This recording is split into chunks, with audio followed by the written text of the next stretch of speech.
Welcome, everyone. I would like to give a very warm welcome also to our special guest tonight, Jane da Mosto. As some of you know already, Jane is a graduate from the University of Oxford and Imperial College London. She's an environmental scientist and activist who is based in Venice. She's the co-founder of the NGO We Are Here Venice. And their mission is to change the future of the city. That sounds simple, but actually it is a very ambitious objective. And they want to do so by highlighting the need to protect the lagoon and rebuild a more resilient resident population. And their mission states that they would like to stop large cruise ships, protect the lagoon, reverse the population decline, manage tourism, and raise awareness. Jane is also a widely published author. I'm just going to cite a few of her books. Her titles include The Science of Saving Venice, published by Alemanni, The Venice Report, published by Cambridge University Press, and Acqua in Piazza, published by Linea d'Acqua. She also published many papers. The latest one is called The Venice Paradox, and it's contained in a book called Arup Special Edition on Failure, published by Reza Foundation. Jane is also a very active member of the community, and she's the president of Pandit Zenzero, a pedagogical project for early childhood. In 2017, she was honored with the Osella d'Oro, a very prestigious award given by the city of Venice because of safeguarding of the city of Venice and the constancy, attention, and dedication to the cultural life of the city. More recently, in 2021, she was awarded the Fondazione Masi Prize for Vision and Courage. Thank you very much, Jane, for joining us. We are looking forward to hearing what you have to tell us. Thank you. Good evening, everybody, and I hope you can follow what I'm saying. You can put questions or requests for clarification in the chat, or as soon as I'm finished talking, David will switch on all your microphones. And I feel very strange here speaking into the screen late at night when everybody's left the studio, or nearly everybody, and I'm just going to do my best, and I'd be very happy to clarify anything at the end. Talking about Venice these days, oops, I'm going to show you some pictures, at least that'll fill the gap.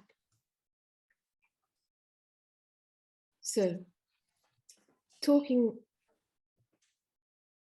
about Venice these days is really like wielding a double-edged sword. On the one hand, we have the iconic, beautiful, inspiring, unique example of human creativity and genius. And for nearly 2,000 years, Venice shows us how humans and the natural system, the plants, the birds, the magic of the lagoon can coexist in almost perfect symbiosis. Oops, I'm just learning how to move my slides. There we go. That's another good example.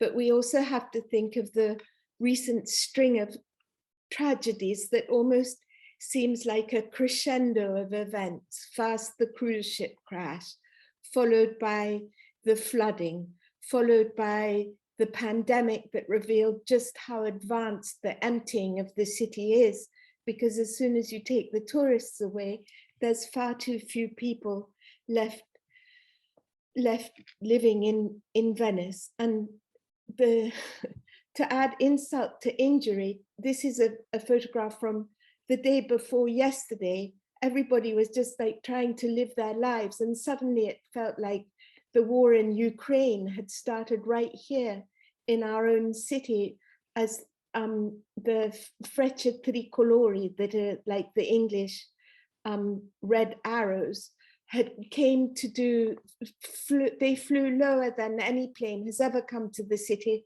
for some kind of advertisement. And even the mayor of Venice said that he was pleasantly surprised to see them flying over Venice.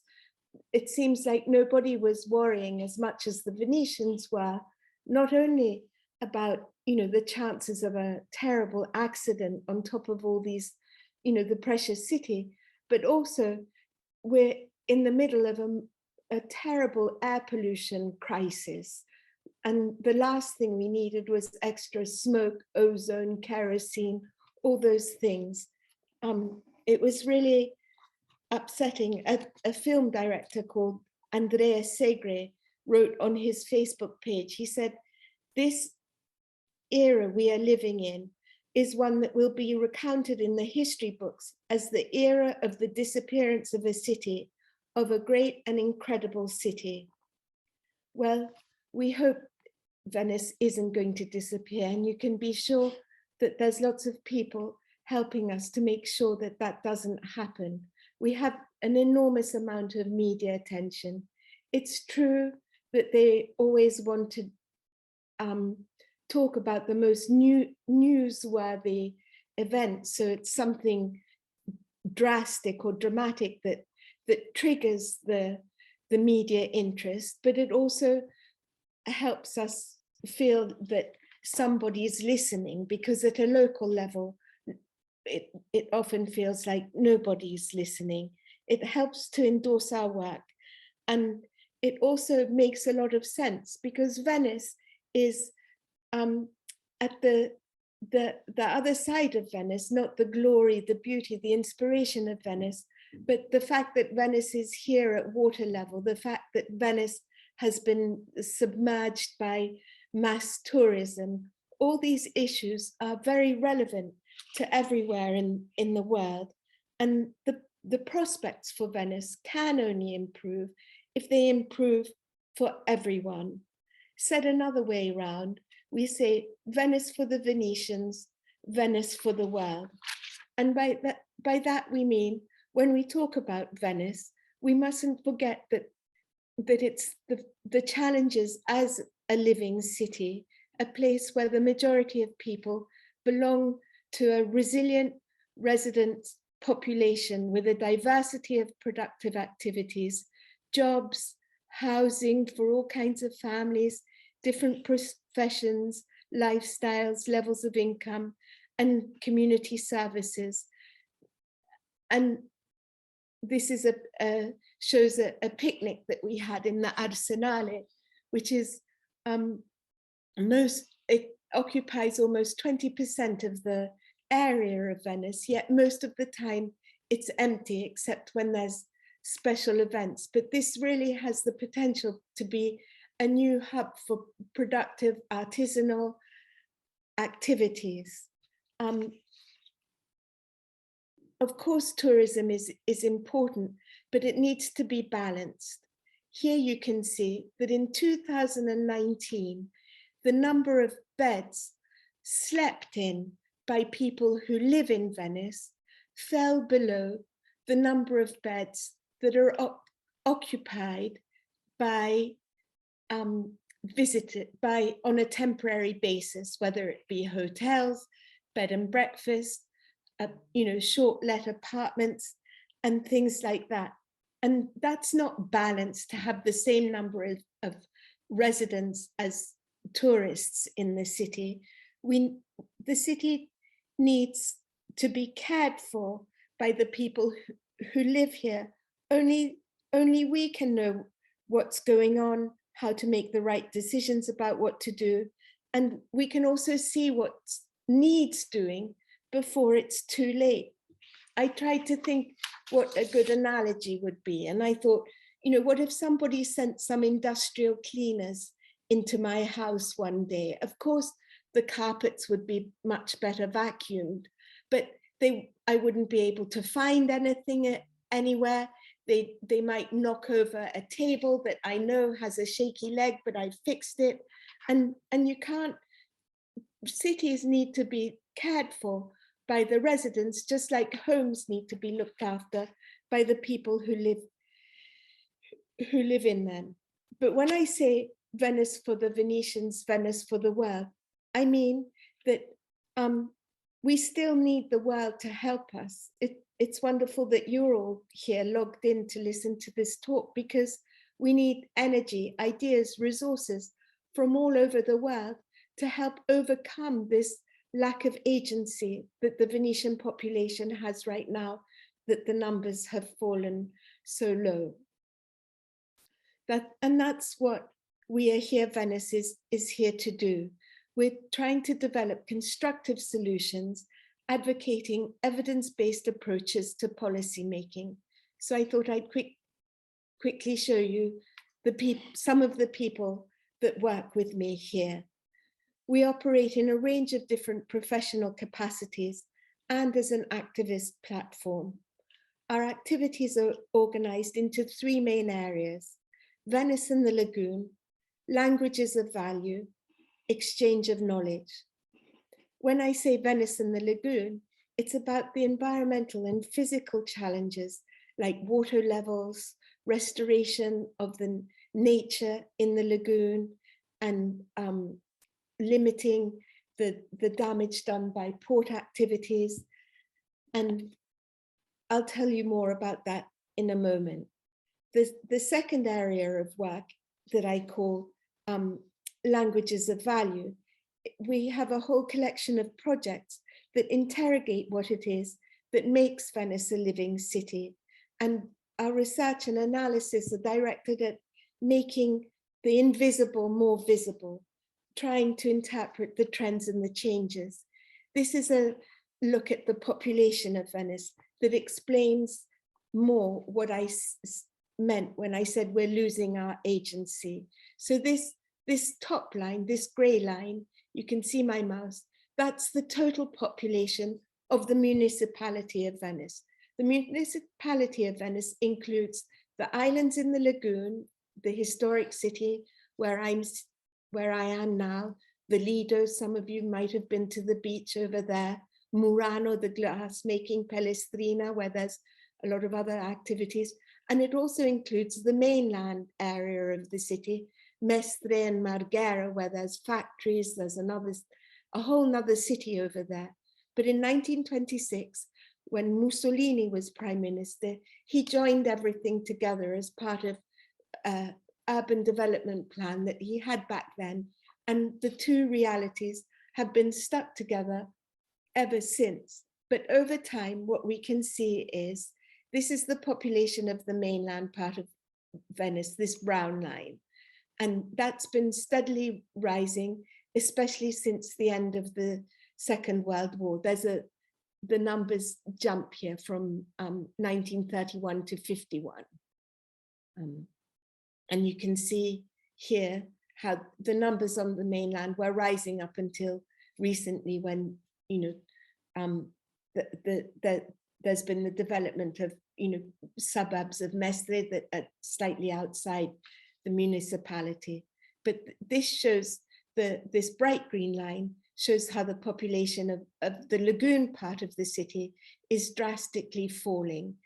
And it's made up of the historic city, Venice. And this shows that the population of the islands in the lagoon, Murano, Burano, Torcello, Lido, Palestrina, which was higher, and now it's quite stable, not like Venice's population. Over such a long period, it looks like it's stable, but actually, when you zoom into the numbers, if you just take from 2000 until now, which is this bottom graph, you can see how dramatically it's been falling compared to the tourist accommodation in the city. And that's really been squeezing us out. So the report that we we published a report in 2020 going into a lot more detail into who the people are that Venice is composed of, and we call that Whose City Is It Anyway? And now one of the things that we're working on is looking at, in a more ethnographic way, what makes up the remaining population and where the issues are. So my colleague Eleonora is producing a series of podcasts asking people about their specific experience in house hunting, or students asking them specifically about what accommodation arrangements they found. And this shows our emphasis on making the invisible visible, because sometimes people get quite fazed by raw data, and that's what the Osservatorio Ocho is incredibly good at producing. And this collaboration with them is enabling them to make their research work much more understood. Another area of our work is run by my colleague So Young Han, that came from the wonderful and fortuitous and frequent opportunities we have to interact with, international cultural leaders that come to Venice through the Biennale exhibitions. And recently, via the Dutch pavilion, we were brought into contact with Deborah Solomon, who started the Food Forest in Amsterdam. And there they've gotten local community organizers to reach out to residents. And through their experience, we've been learning about how green spaces are an important vector for reconnecting people and getting them to make their own community groups feel more engaged in the places they live in, and also to promote green stewardship. Not only does this contribute to making these green spaces a lot nicer, but it also helps improve people's own well-being, and also people understand much better the importance of having more sustainable lifestyles, and ultimately more differently propagated green spaces help to reduce the climate crisis. They improve biodiversity. There's huge numbers of benefits that we're just beginning to work on trying to explain more clearly on a local scale. Exchange of knowledge. Oh, no, this comes now. Ah, yes. Excuse me, I got a bit phased for a moment. So exchange of knowledge is things like what I'm doing now, which I'm not enjoying speaking into my own computer, but I'm imagining that none of you have fallen asleep yet. And we really take any opportunity that we have to talk to other people, not as like just pure outreach, us talking about what we do, because we find that quite challenging. We like to hear what other people think, how they respond to the issues that we talk about, what they know about these things, and also doing things that you can see here, which is a beach cleanup on the island of Sant'Erasmo with some international students that were in Venice for a few months. So it was a chance for them both to learn about the geography of the lagoon and also feel like they were contributing to making Venice a better space. I'm going to, the rest of the lecture, I'll be talking more about our work reconnecting Venice to the lagoon. And the salt marsh that you can see here, looking from the northern lagoon across to the Fondamente Nuove, is really, really, really important for the future of Venice. It protects the city. So we say the health of the lagoon makes it possible for Venice to survive, because the salt marsh, it's important in moderating the force of the tides and the currents. It also absorbs carbon dioxide, thereby helping to mitigate climate change. the biological processes and the hydrodynamics of the tides means that it cleans the wastewaters of Venice and also all the water that flows into the lagoon from the Venice catchment. We recently published a paper that quantified in economic and monetary terms the so-called ecosystem services of the lagoon. And you'll be interested to hear that the value of that is comparable to the cruise sector annual revenues.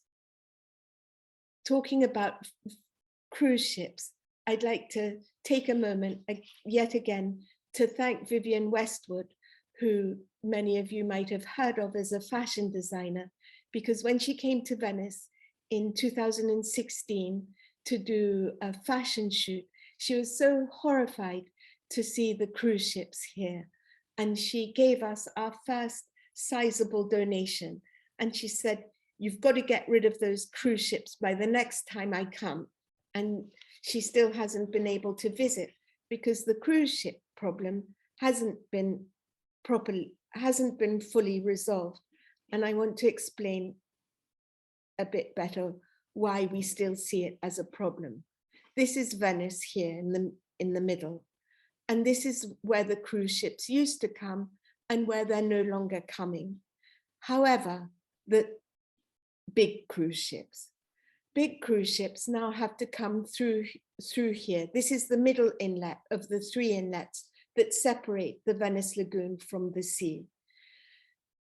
This is also the inlet used by the industrial and petrochemical traffic that comes to Marghera, which is part of the explanation for the exodus of the population from Venice following the Second World War, because as the industrial and petrochemical processing activities developed in Marghera, so did the opportunities for work, and they built a large number of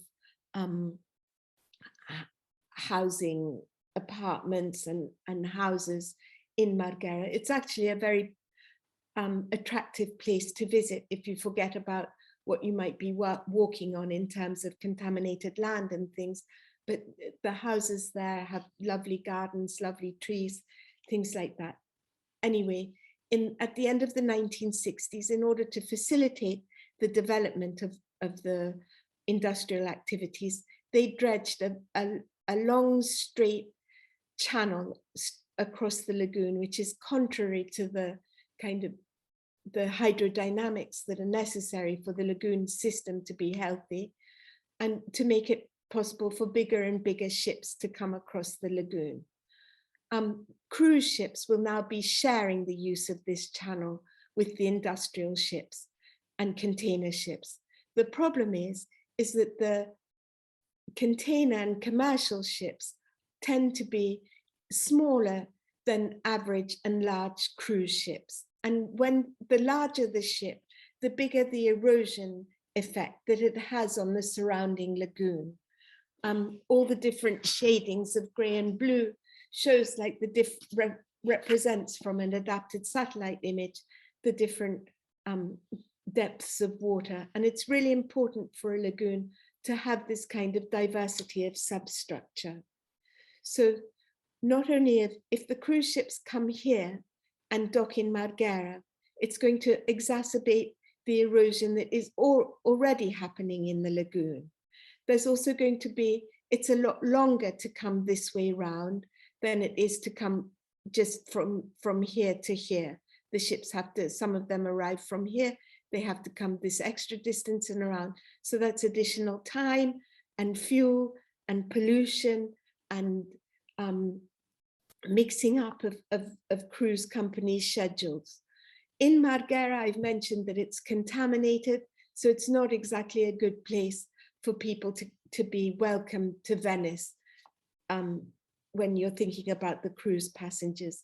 It's also a logistical nightmare for them to look after all the needs of these enormous cruise ships that might have thousands of passengers on board and require huge amounts of supplies to be brought to them, as well as interact with the commercial and the industrial traffic.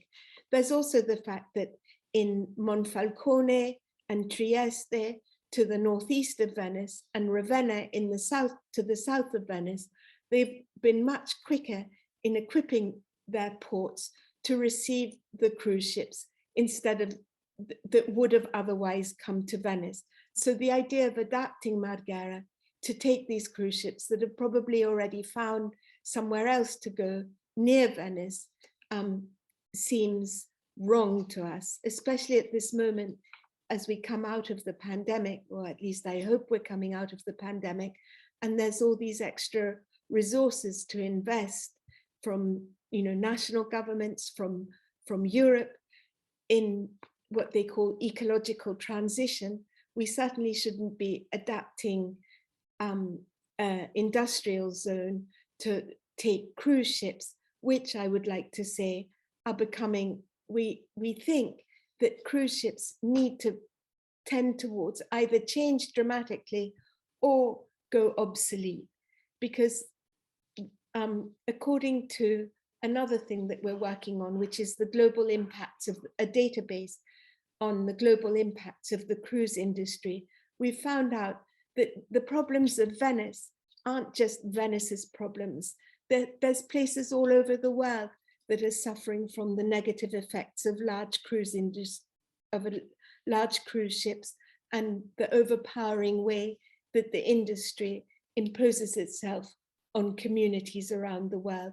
So we need to remember that the problem isn't Venice, it's the ships. And We Are Here Venice is part of the steering group of a new network called the Global Cruise Activists Network. And I know that there's places in Scotland that aren't so comfortable with cruise ships either. And if there's anybody that's interested in knowing more about the Global Cruise Activist Network and joining us, I'd be happy to hear from you, and I'll put you in touch with the managers of the network. So to talk more about the lagoon and why erosion is such a critical issue, I don't know how many of you knew already that there's just 1/6 left of the precious salt marsh in the lagoon, as there used to be 500 years ago. And we really need the salt marsh. They're like the living organs of the lagoon. And the loss of salt marsh started back 500 years ago when the main rivers that were feeding into the lagoon were diverted. Because as you probably know, a lagoon is an ephemeral geography, ephemeral geography, because on either over time, a lagoon gets more and more silted up as the river inputs fill it, and it becomes an extension of the mainland with more marsh that gradually becomes land. Or if the sea predominates, the currents of the sea predominate, more and more of the lagoon sediments get eroded away, and eventually the lagoon becomes a bay of the sea. And whereas 500 years ago, they diverted the rivers to maintain the lagoon a lagoon and stop it from silting up so that the Venetian Empire could continue welcoming it, ships, galleons, and remain a important trading hub. Right now, our problem is that the lagoon is becoming too much like the open sea and too vulnerable to the force of the sea in extreme events. So we have just 1/6 left, but it's important that we look after and conserve and preserve the salt marsh that we still have, and also facilitate the introduction of more areas of salt marsh in the lagoon. And I wanted you to see some of the work that we do in terms of awareness raising. These are bill posters that we submit to the municipal bill posting service. And so for a while, all around the walls of Venice, we could see the herbarium versions of the lagoon plants with a short text explaining what it is, and also reminding people of the risk that unless more is done to preserve the lagoon, all we'll have left is the memory of the lagoon in the plants that are in the herbariums. And Vital is an initiative that we started 2 years ago together with a glass company from Murano, and we're developing more partnerships because the glass company makes beautiful products, but they're also acutely aware that glass production has very high environmental impacts. And they got in touch with us to say, what can we do to counterbalance that? And rather than tell them what many other companies do, which is like send money to the other side of the world, hoping that it becomes, you know, carbon absorbing forests that nobody really knows about, we're developing a genuine offset scheme by using the income from companies to do what I said needs doing, which is to produce more areas of salt marsh in the lagoon. This is what it involves. And it's done in collaboration with the Port Authority and the Ministry for Infrastructure and Public Works. They produce a fencing made out of wooden trunks and geotextile lining that gets filled in, often using dredged sediments from the shipping channels. And here you can see various stages in the process. And this is a recently completed infill. I think you call it nourishment in engineering terms. And it's right near a remaining fragment of original salt marsh. And so what needs to happen next is this surrounding fencing gets broken down so that the plants can occupy and revegetate as quickly as possible, and to grow on top of these sediments so that it's the roots of the plant that anchor the sediments and stop them from eroding away. Here are some of the typical salt marsh plants. Maybe you recognize this Sarcocornia. The other thing I need to talk about is that climate change, of course. And it's not actually climate change, but it's also the loss of salt marshes and the reduction in resistance of the lagoon that has increased the frequency of flooding in Venice over the past century. Here you can see in 2020, there were only 2 occasions, but that's only because the mobile barriers can be operated now. They're still finishing building them, and we're not sure if they'll ever finish and how they'll be finished, but at least they have started to function on a trial basis. But there's a lot of issues still to be resolved, because if you close the lagoon using the mobile barriers, you block the port activities, which is a problem for the cruise and commercial shipping to take into consideration. And also there's Piazza San Marco that gets flooded when at water levels below the level that's been chosen for the mobile barriers to be operated. And it's not just Piazza San Marco, it's all the economic activities, the shops, the cafes, the restaurants on this side of the piazza that are affected, and also other parts of Venice that are lower. Venice, built as it is on mud, it has a very different, varying topography. If it's all right with you, oh no, one more message, and then I'd like to stop, and I hope that we can have a bit of a discussion. I just wanted to end by saying that it's not just about Venice, which is what I said at the beginning as well, because even the surrounding area of Venice is very vulnerable to flooding now. All these yellow and brown areas are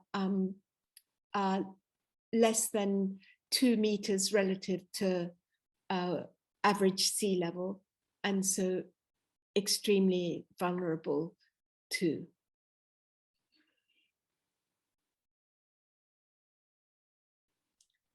Thank you very much, Jane, for this wonderful overview of what it is a fantastic but very fragile environment, a very fragile equilibrium.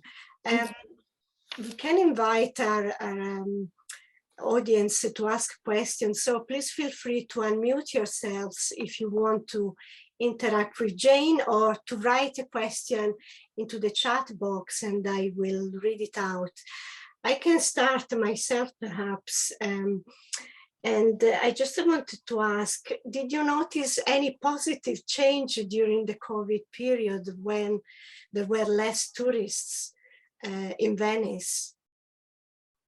Well, I must say that Venice was more beautiful than it ever was. A friend of mine said it's heartbreakingly beautiful. It really was unbelievably beautiful, and there still are moments when we can see that kind of empty Venice, which for so long, due to the heavy effects of tourism on the city, we'd been unable to appreciate. The other thing is, I said that the population has fallen dramatically, but there's still people living in Venice, it's 50,000, and it gave us a chance to get to know our neighbors, because before the pandemic, there were so many people around, you couldn't get a chance to recognize faces. And I really do feel that my everyday life is enhanced by more people smiling at each other, because we now do recognize each other. And that's important for building up, community spirit and positive energy. Absolutely, absolutely. I have a provocative question, a slightly provocative question. That's okay. Do you really think that tourism can be sustainable? Can it really be sustainable? It's a difficult, I think it's a very difficult balance between bringing resources and at the same time not impacting. I think the word tourist has very, very negative connotations. But if we go back to thinking about visitors, and it's also what you feel when you go somewhere. You don't, if you're going to go as a tourist, then you're going to take something away from a place, or to get something. If you go as a visitor, you go to with an open mind, you go with a curious mind, you go to discover something, you go to engage with the place that you're visiting. So I think tourism, there's endless publications about tourism. It's like mining places. It's it's people taking stuff away. That's the emphasis, and that goes from the individual tourists themselves, the kind of mindset they have when they buy a package holiday, and the tourist companies that organize these kinds of packages, or send the cruise ships wherever they go. It's about squeezing the communities and the territories and the environment. So it's not what you do, it's how you do it. I absolutely agree, and I think this applies to many other cities that have maybe a slightly different equilibrium. We have a question from David Scott. It says, what sort of measures can be, sorry, I lost it. What sorts of measures can be taken to help encourage repopulation of the city with permanent residents? Good question. So if the city is going to have tourism, that money needs to be harnessed and go to subsidizing residents to live in the city. So people make an enormous amount of money out of tourism. And the city needs to capture more of that and have subsidized housing programs, and not just housing, but in order to have more residents, you also need to have more things for people to do. Absolutely. I have sons who are in their 20s, and I don't like the fact that for them to stay in Venice, they can only get jobs in like tourist related things. There aren't that many accountancy firms for them to be, helping with the photocopy. There isn't such a diversity of activities for young people. Absolutely. It needs, I used to think that when I was little, I grew up fantasizing about being an anarchist. Now that I've learned a lot about how the world really works, I realize that if you're going to have money, you can't have in the system, you can't have anarchy. You need really sensible policies. And this is where the agency comes about, because the money that comes from tourism, the money that the administration gets from tourism, gets used to support their voters who are mostly living beyond Venice. I was just reading while I was waiting for the lecture to begin this evening in today's paper, almost all the money that the Venice administration is receiving as part of the recovery package for post-COVID is going to be spent on the mainland.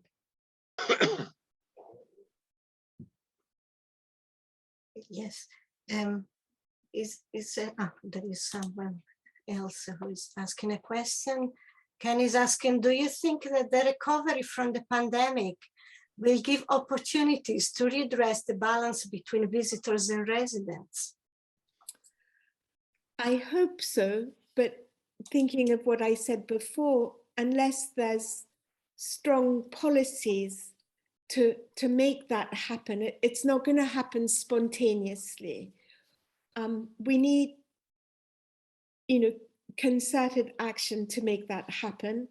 And as a small NGO, we're doing all we can to raise awareness, to explain things in a way that more people can understand them and engage in the local debates and participate more in the decision making that is essential to make sure that the balance is restored.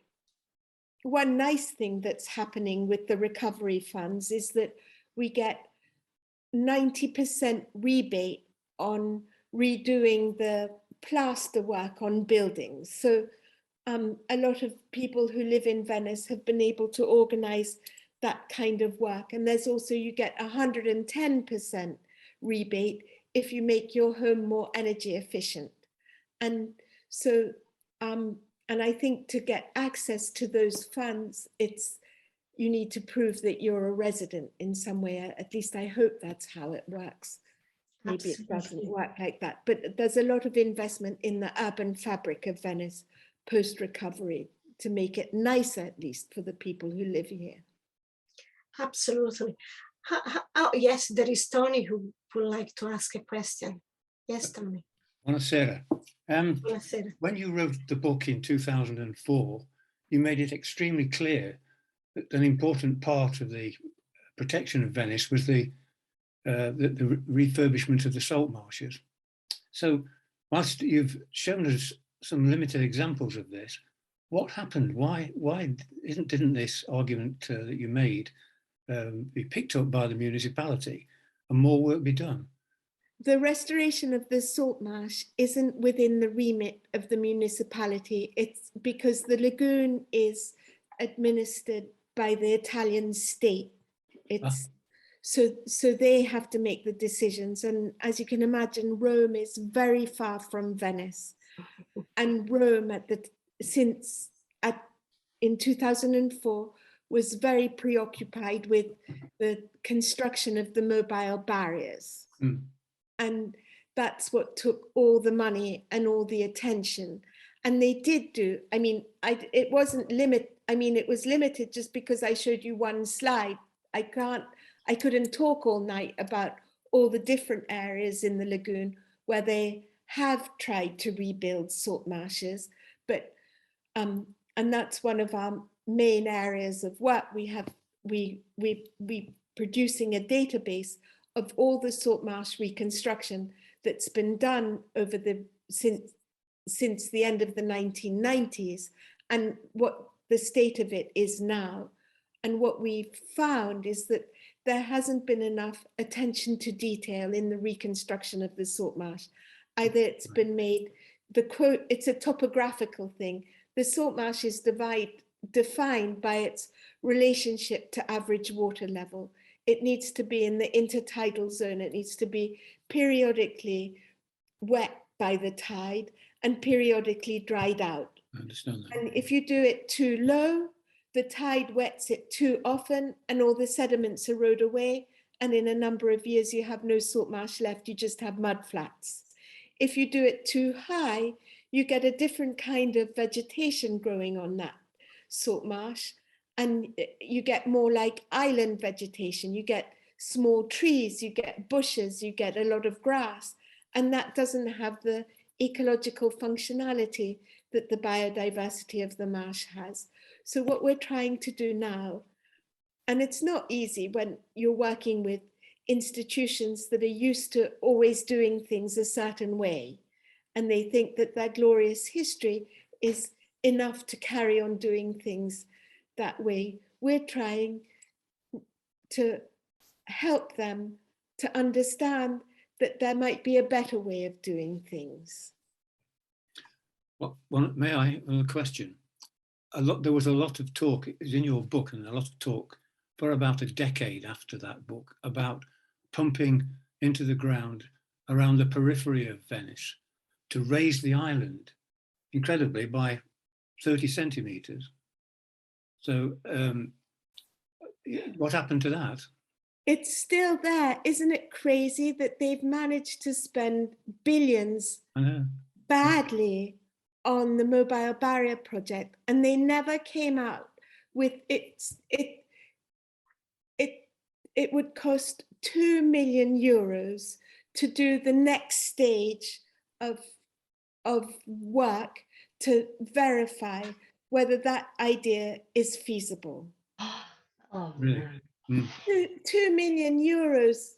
I mean, in 2004, it did sound like quite a lot, but it's nothing now. I don't know how many of those little plastic COVID tests, you know, how much they've spent just in your street on those. So, so it is, if you know anyone that would be interested, we're working with those scientists on other things, but I think that's an option that needs to be explored still. It's still valid. Yes. Well, early indications were that the geology underneath the island was suitable for this. It had to have a cap of clay, didn't it? The water was pumped underneath and the whole thing was lifted up. Yeah. But it's been done in Canada and it's been done in California, I read. So it's feasible. And it seems to me that if you can get the island to lift by a foot, by a simple expediency like that, it should be done. Yeah, absolutely. You can see that Tony is an engineer. Thank you, Tony. I'm glad that you think it's worth insisting. Yes, it is, isn't it? Because it. I mean, the difference in cost was an order of 10 at least between the Mosaic and the overall cost of the Mosaic. That's peripheral works, flood works as well. And this simple business of sinking some boreholes and pumping. Well, we need both. We do need both. Yeah. You know, one thing is to reduce the kind of chronic vulnerability of Venice to everyday flooding, and then you need the barriers for the extreme events. Yes, yeah. I think it was said that the barriers will buy Venice time to do something better, and to raise it. I even understand you try to raise individual buildings, which that boggles my mind a bit, to be honest. But whole areas. Some buildings have been actually raised. Yes. But, yes. but that's more complicated because buildings are all connected to other buildings. Particularly in Venice. Yeah. Yes.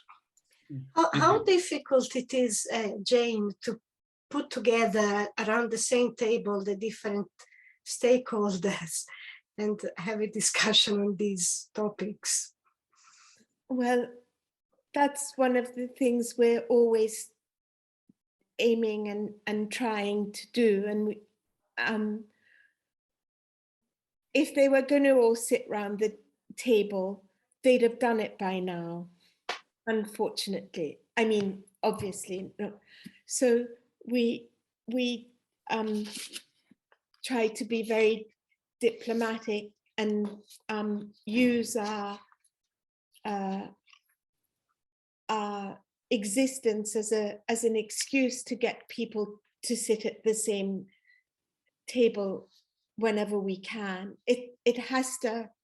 It's not. We're not going to solve the problems unless this happens. And again, it's not just in Venice. It's everywhere that needs to happen. Absolutely, absolutely. So one last point, Sandra, if I may. Of course, somebody told me that the decision to implement the barriers was made in Rome. Yeah. You just told me that's probably true. I dismissed it as incredible. But it is true then. Yeah. They make the decision. Yeah, and it's still controlled. Even the daily, the operation of the barriers is still controlled from Rome. So the person in charge was quoted in the newspaper the other day because the kind of operating regime is to close the barriers at 110 centimeters flooding. I won't go into explaining what 110 centimeters relates to, but it's not like water that comes up to here. It's when 14% of the city is flooded. And so the association of Piazza San Marco that has like over 120, important businesses for the local economy complained. They said, but maybe the Rome person said they were going to close the Mosaic at 130 centimeters to favor the port activities. And that's when like the whole of the San Marco area is underwater and huge, almost 40% of the city is flooded. And so the person in Rome said, we will close the Mosaic at lower water levels if necessary. And I thought, if necessary, like if necessary, according to whom? According to her? According to you in Aberdeen? According to the rat that lives at 60 centimeters in Piazza San Marco? And this is where getting all the different stakeholders around the table needs to happen. And the people in the Association of Piazza San Marco have never been officially consulted on what they believe is the optimum level in terms of cost benefit to close the barriers, or even put them together at the table with the people from the port and come to some kind of reasoned compromise on both sides. Yes, I see that. Thank you, Jane. Is there anyone else who would like to ask a question? Yes, Sandy? Jane, thanks very much for a very interesting talk and thought-provoking. But one of the most striking and at the same time depressing things I think I've ever seen was watching my first very large cruise ship dwarfing San Giorgio and heading up the Giudecca Canal. And it made a tremendous impression on me. Is the relative size of ships which enter the lagoon by the southern route and those that go by Punta Sabbione, are there strict criteria on size and tonnage, and is it strictly policed and controlled? So the decision was only made last July. So there hasn't been that long to see how it's going to be regulated, but I'm sure it is literally set in stone that above 25,000 tons they have to come the long way round. Yes. So quite small ships, 25,000, I think that can have like maybe 100 passengers max. Okay. Mm. I would think the cruise organisers are at this moment trying to see how they can squeeze more and more people into a 25,000 ton ship. That will be their next move, I'm guessing. There's not that much. They can't be squeezing people anywhere because of coronavirus.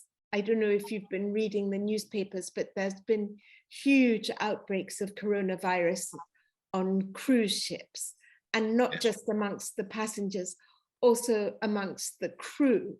And through GCAN, the Global Cruise Activist Network, I found out from one of my colleagues who lives in the United States and is in touch with some cruise passengers.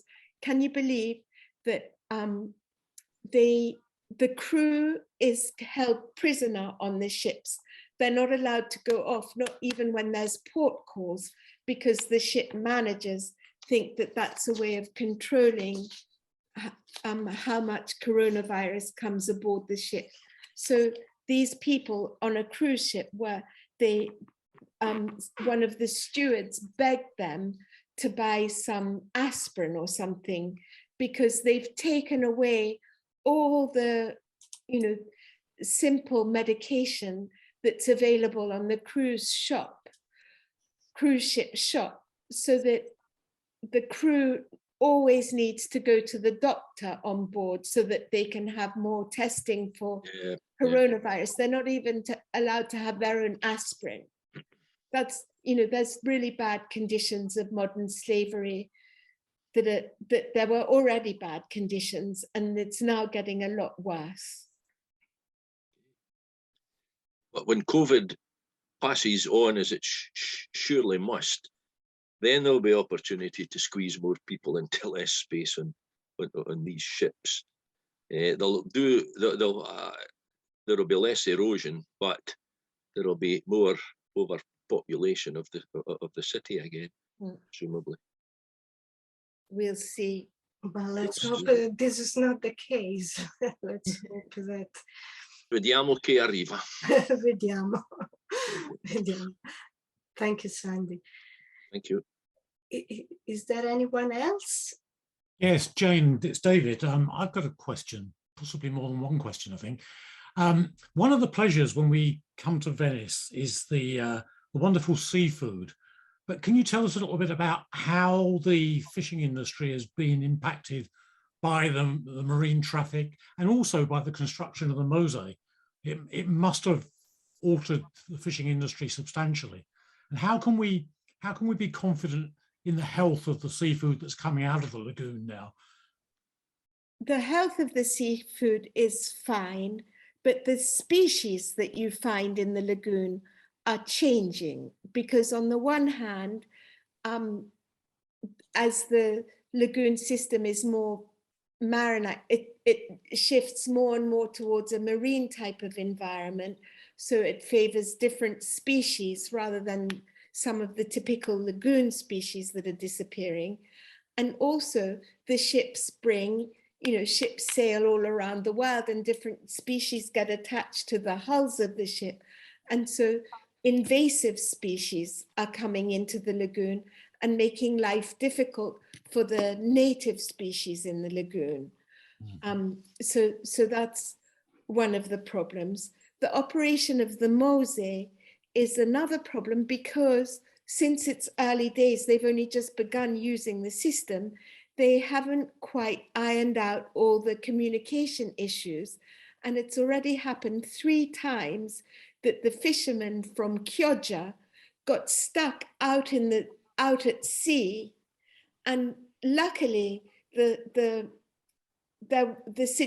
conditions of the storm weren't so rough, because they could have had shipwrecks or drowned. The worst thing that happened so far was that they had their boats filled with clams, and they almost missed getting their clams to market because they had to wait for somebody to come and get the clams from them from somewhere else, because they couldn't get into the Venice lagoon to go to the Chioggia market or the Venice market. Interestingly, I was reading recently that the Rialto market is losing a lot of business. A lot of the restaurants in Venice are now sourcing their fish from the mainland. Is that purely an economically driven thing, that it's just cheaper to buy from the mainland? I think so. There's a lot of restaurants that do get the good restaurants get their fish through the Rialto market. I think if you went, but there's a lot more bad restaurants than good restaurants, and of the bad restaurants, many of them aren't even getting fish to offer their clients. They're just like defrosting stuff from industrial suppliers.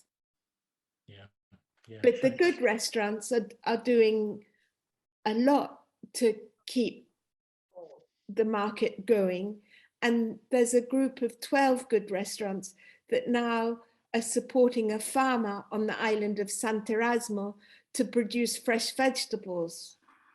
So that's a nice new initiative. And that is in fact post-pandemic. Mm-hmm. The amount of space, I mean, Sant'Erasmo it's not a vast area. Is there more space for growing? Sant'Erasmo is very big. If you look at a map, it's as big as Venice. Okay. And there's a lot of, underused fields. Oh, There's plenty.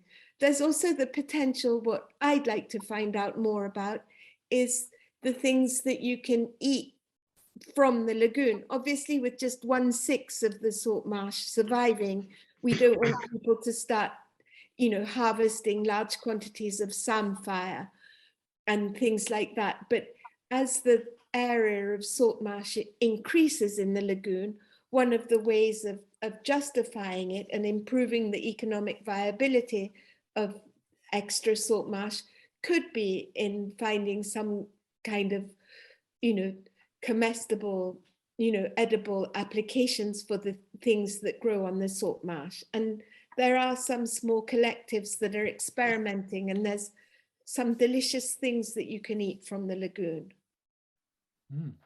Thank you. Thank you, Jane. I think I saw earlier, just before David asked you the question, there was a raised hand from Peter da Costa, but then it disappeared. I'm not sure if he's still there and if he wanted to ask a question. Is there anyone else who wants to ask one last question? Otherwise, I would like to point out that if any of you would like to support the cause of We Are Here Venice, they can find details for how to make a donation in the website, weareherevenice.org, or we have also a link in our own website at aberdeenitaliancircle.org. Here it is, Peter. Peter, you can unmute yourself. I am unmuted.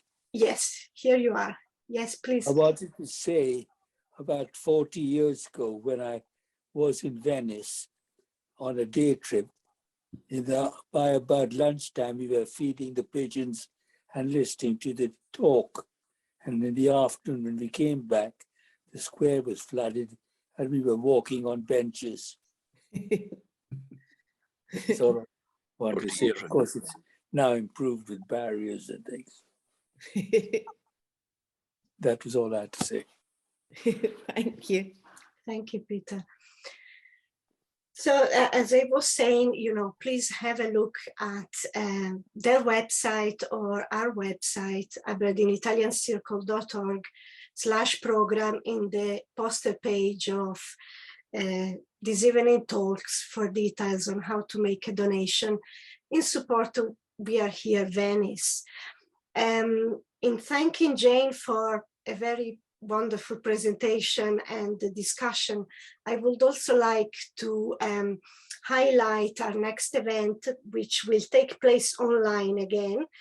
And that will be on Thursday, 10th of February, always at 7:30, when our Vice President Gavin Bell will talk about a very important period in Italian history and give a talk about Risorgimento, heroes and villains. So please join us then. Thank you very much, Jane.